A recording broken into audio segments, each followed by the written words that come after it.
Ladies and gentlemen, there are three things that you can't really succeed in hiding in this world. You can't hide the sun, you can't hide the moon, and you can never succeed in hiding the truth. The truth will always prevail. For those who've been following the politics of this country very closely, in UDA party, there's always clear divisions and cracks. But UDA party under the leadership of William Ruto has always tried so hard to hide the truth. But over the weekend, Silvanus Osoro exposed the cracks in UDA party. They were somewhere in Luya Nation for some harambe, and the member of parliament for Juja talked about shareholding. Silvanus Osoro got the opportunity to respond by telling the truth. Listening to Osoro. Nimesikia mheshimiwa mwenzangu Koimbori ukizungumza hapa. Nikasikia ukisema maneno ya shares. Hii kitu ya shares sasa mwache. Wakenya wote tuko ndani ya serikali ya Kenya. Maneno ya kusema unajua hii sehemu shares sijui nini, share yote sisi Wakenya wote tuko ndani ya shares za Kenya. Na sisi wote tutaka kuhusishwa katika kazi ya maendeleo. Wakati mheshimiwa wa hapa anatembea kuomba vitu serikalini, anaenda kuomba kama Mkenya. Ile wakati wa honeymoon imeisha. Sherehe imeisha. 1 year imeisha. Maneno ya kukuja siku hizi kusimama hapa, tusimame sisi kama viongozi wa Kenya kwanza, tuanze tu kujipiga kifua na kusema tushinda wale ama tulishinda wale, imeisha sasa. Wananchi wanataka kuona barabara, wanataka kuona stima, wanataka kuona umoja, wanataka kuona mashule zimejengwa ama namna gani? Wakati huu sasa tuache hii maneno ya kifua. Mkisimama ambia watu vile tumepanga. Kwa mfano ukisimama hapa ambia watu tumeajiri walimu 56,000 kwa mwaka moja. Hiyo ndio wanataka kusikia. Waambie hii shule vile umepeana milioni 3, Moses Kuria yuko hapa na mimi pia nitaenda niongee na mheshimiwa Machogu waziri wa education aongeze pesa zingine hapa kwa hii shule. Hiyo ndio vitu watu wanataka kusikia. Maneno mengine ya maneno unajua sisi tumepanga share, uko na share, wewe share yako kaa nayo. Sisi wote tunajua tunalipa tax na sisi wote tuko ndani ya serikali. No, that is Silvanus Osoro. I know most of you might not agree. But normally if you want to understand the thinking of Raila Odinga, there are certain individuals you need to listen to. If you want to understand the thinking around William Ruto, there are certain individuals you need to pay very close attention to what they are saying. For example, for Raila Odinga, Junet Mohammed is one such individual. Another individual is normally Oburu Odinga. For example, if you want to know whether Raila Odinga will be a candidate or will be running in 2027, just pay very close attention to Oburu Odinga. Anytime, any moment he confirms that, just know that Raila will be on the ballot. For William Ruto, pay very close attention to Oscar Sudi. Pay very close attention to Kipchumba Murkomen. The other day you saw Kipchumba Murkomen attending some function with Gladys Wanga in Rangwe. If you can remember what he said there. Again, Kipchumba Murkomen was in Migori the other day with the governor for Migori and Mama Aida Odinga. I challenge you to go and look for what he said at that event. But currently there are also certain individuals who are speaking for William Ruto. Let me just mention for you some 2 or 3. Anytime you want to listen and understand William Ruto thinking about UDA party, pay very close attention to what Malala is saying. So when Malala is telling Musalia Mudavadi and Wetangula to fold their parties, he's actually communicating William Ruto's thinking about those parties.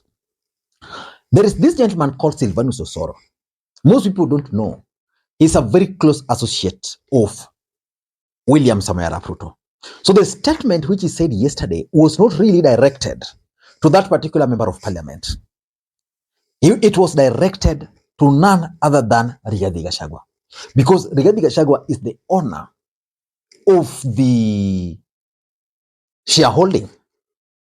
And then I also want to ask you to start monitoring and paying very close attention to a gentleman called Ray Omolo. Those individuals are currently speaking on behalf of William Samoei Arap Ruto. And what Osoro said yesterday, for me, is significant politically speaking. So in this video, I want us to do a critical analysis of that particular statement by Silvanus Osoro. But before you do that, in case you are watching this channel for the first time, please take a second or two, click that subscribe button so that next time we produce a video like this, YouTube will automatically notify you. And to the subscribers, I want to continue thanking you guys for your continued support, because without that support, this channel cannot be where it is. And without any further ado, ladies and gentlemen, let us begin by paying close attention to what Osoro is trying to tell Rigathi Gachagua, because someone had to tell Rigathi Gachagua. It fell on the shoulder of Osoro to warn Rigathi Gachagua about the shareholding politics. Hiyo ndio vitu watu wanataka kusikia. Maneno mengine ya maneno, unajua sisi tumepanga share, uko na share, wewe share yako kaa nayo. Sisi wote tunajua tunalipa tax na sisi wote tuko ndani ya serikali. Kila mtu yuko ndani. Now, if you paid very close attention to Silvanus Osoro, several things can be concluded. Number one, camps are now emerging openly in UDA party. Forget about Kenya Kwanza. Because in Kenya Kwanza, when we talk of Kenya Kwanza, we know we have two camps already. There's a camp around Musalia Mudavadi, and there's also another camp around Rigathi Gachagua. Let us focus on UDA party. In UDA party, for those who don't understand politics, listen in keenly. In UDA party, there's the camp that don't really believe in Rigathi Gachagua. That camp believes in the cabinet secretary for interior, Professor Kithure Kindiki. And most of these people are actually from Mount Kenya. Talk of Kimani Ichung'wah, talk of Moses Kuria, talk of Ndindi Nyoro. Those individuals were comfortable with Professor Kithure Kindiki. But William Ruto finally settled on Rigathi Gachagua. And of course, they wanted the antelope, so they got the antelope. Now, these guys are back to hunting. And that's why Rigathi Gachagua attacked Moses Kuria. And that's why Moses Kuria also went and attacked Rigathi Gachagua while in Nyanza. In fact, Moses Kuria's visit to Nyanza is also significant. I don't know why most of you have not asked me to do that critical analysis. Very significant. And of course, if you've been following Rigathi Gachagua and the relationship with Kimani Ichung'wah, not that close. And of course, there's a feeling that in Mount Kenya, William Ruto listens more to Ndindi Nyoro than even Rigathi Gachagua. So it's the statement by Osoro, in my view, can be interpreted to mean that he's actually speaking for a particular camp. And that camp is that camp of young men and women in UDA party who started with William Ruto from the onset.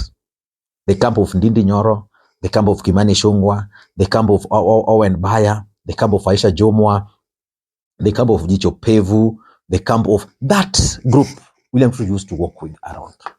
So that's the first thing we can learn from that statement. Number two, it also means that majority of Kenya Kwanza leaders are actually not happy with Rigathi Gachagua's statements.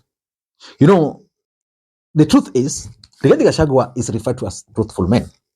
But sometimes whatever he's saying, some people are hiding. They don't want to be associated.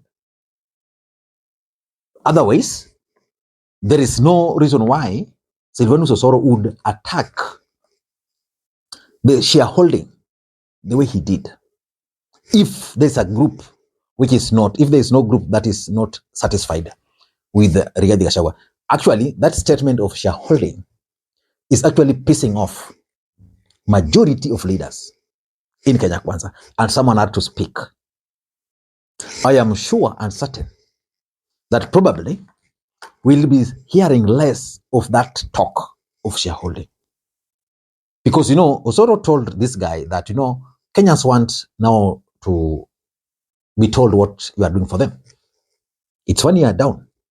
But Rigathi Gachagua would still go to the mountain, tell them how they are shareholders. You know, even when he was in Nyandaro the other day, or they are shareholders, you can't fire Moses Kuria, things like those. Of course, you also understand what's happening between Alice Wahome and the Ministry of Water, Justin Muturi, Moses Kuria. There's that kind of frustration, but that's that.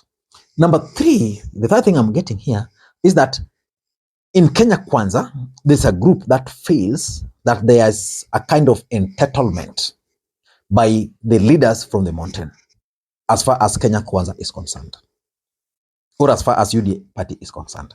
The truth of the matter is that William Ruto became the president of the Republic of Kenya, courtesy of Mount Kenya. Mount Kenya delivered. That is the honest truth, which anybody cannot deny.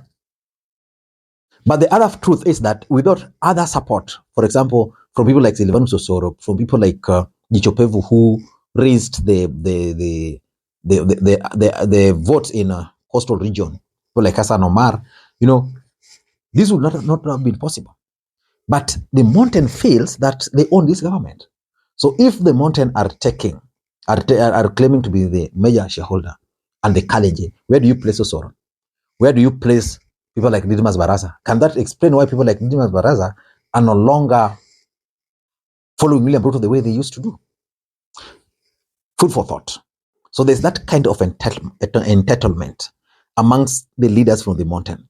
And it's not sitting well with the majority of UDA leaders, especially from outside.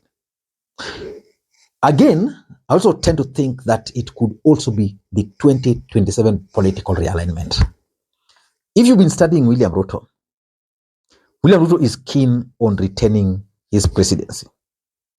But I don't think if his calculation right now is pegged on the mountain. In 2022, William Ruto's strategy was Mount Kenya and Rift Valley. In 2027, William Ruto is intending to expand that territory to Western Kenya. And his focus is basically on Luhya Nation. Yeah, people like Osoro being rewarded. Then you come and tell them about shareholding. Sometimes I even wonder what was in the mind of that MP. Because this MP was addressing leaders, a meeting in Western Kenya, where Ruto got nothing. And he was telling them about the shareholding. So for me, it's about the political realignment, which William Ruto is trying to craft. And for him to succeed in that, the issue of shareholding should not arise. Because if it's about the shareholding, then it means the others can actually gang up against that shareholding. And lastly, if you ask me, Ruto was also sending a message to the Kikuyu nation who voted for him, especially the leaders, that, the issue of shareholding is not good for us and for our politics. I don't know what to think. That's my take. Thank you, guys, and may you have a good day. Bye-bye. Until next time, this is Lee Makwiny.